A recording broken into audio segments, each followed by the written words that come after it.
So how does a scale ruler work? Hi, I'm Jimmy Chang. I've been teaching college mathematics for 9 years. And in order to see how a scale ruler works, you really need to determine a couple of things. Number one, what your scale drawing dimensions are going to be, and then make sure you have the appropriate ruler to draw it on. Now, for example, if you have a 16th inch scale, then that means what you're drawing is going to be 1/16 that of the actual model. So, in that case, you need a 16th inch ruler. So, for example, you might have your drawing being 1/16 of an inch equals 1 foot. Once you've established your scale, it's time to start measuring until you get to the correct drawing. So what you want to do is start from the beginning and then measure as far as you can. So let's just say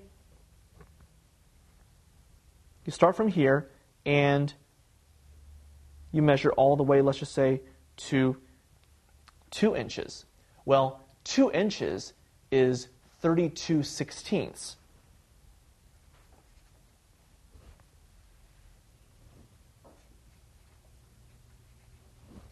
Well, to figure out how many actual feet that is, if 1/16 of an inch is equal to 1 foot and you have 32/16 inches, then all you need to do is multiply both sides by 32. So that means that your actual model, if it is indeed going to be 32/16 inches, is going to be 32 feet.